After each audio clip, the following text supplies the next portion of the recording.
This article was sent to me by Attila the Q, and this story right here lets you know that black people oftentimes could be the ones that could prevent something from happening, but because they lack the belief that a black person will say faster than they would a white person, that just lets you know that they were behind the curve by a lot. Now, I jumped to want to talk about this story. Like this is interesting just on the title alone, but let me set the tone for you. This woman's name is Rochelle Ritchie. And some of you probably don't know her, but I think she's been on a couple of panels on, various shows and whatnot. But one of the most important ones that she was on was, I'm trying to see what it was. It said that she was on Fox News. It says Fox News Live. I'm not sure exactly when she was on there. But according to it, when she was on there, and I can see why they probably didn't believe her because of the platform that she was on. It says that just weeks before he started doing like mailing off those bomb explosives, that this bomber actually made threats towards her. She tried to tell people that this guy was threatening her, but no one believed her. Now let's read this article and see what else we can find out. It says a black woman tried to report the man who'd become known as the MAGA bomber. I don't want to call him a bomber because none of the bombs went off. But her complaints only fell on deaf ears. Now, social media giant Twitter is apologizing after ignoring commentator Rochelle Ritchie's calls for the platform to censor a man who lobbed threats against her after an appearance on Fox News. The man in question turned out to be Cesar Sayoc, age 56, who is now in federal custody after sending pipe bombs to several prominent Democrats and news organizations who've drawn the ire of 45. Hey at Twitter, remember when I reported the guy who was making threats towards me after my appearance on at Fox News and you guys sent back a bullshit response about how you didn't find it that serious, Ritchie Twitty Friday? Well, guess what? It's the guy who has been sending hashtag bombs to high profile politicians.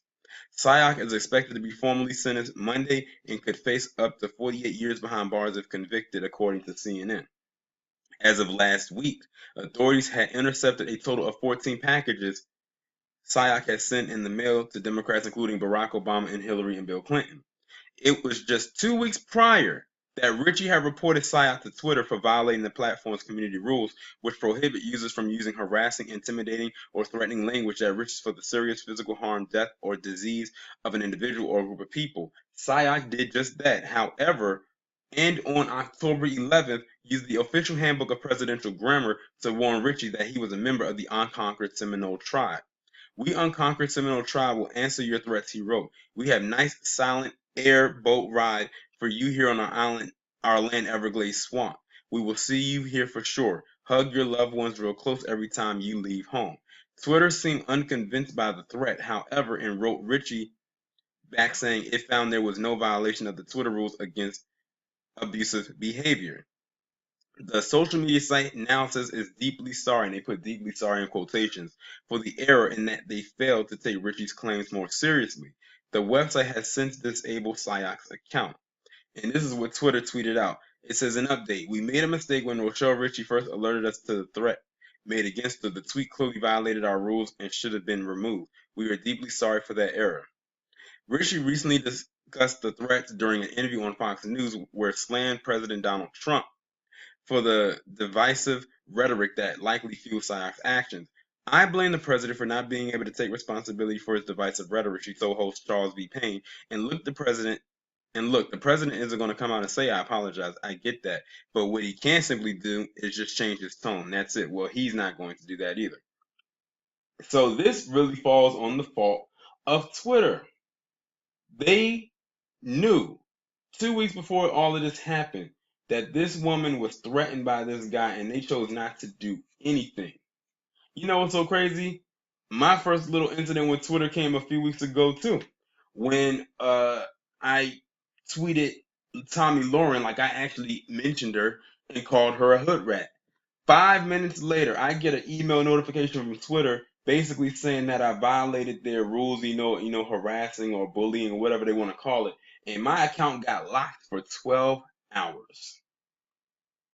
All I did was call her a hood rat. This guy threatened this woman, basically her life and her family. They did nothing. 2 weeks later, he sends these pipe bombs out to people. If they had heeded her warning, they would have got him before he did what he did. And this guy has a long criminal history that he's been constantly getting away with for so long, dealing with bomb making materials and a whole bunch of other shit.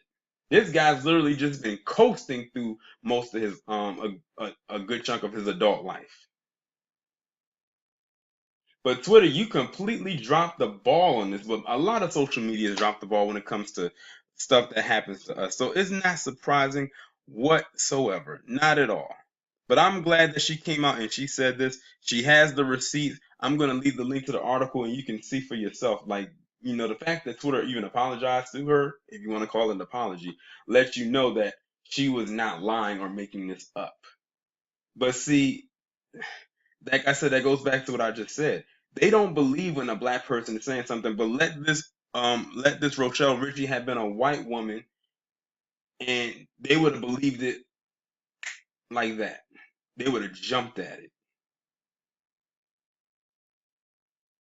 Y'all let me know what you think down in the comments. Like, share, subscribe. The links will be in the description. I'll talk to you in the next one.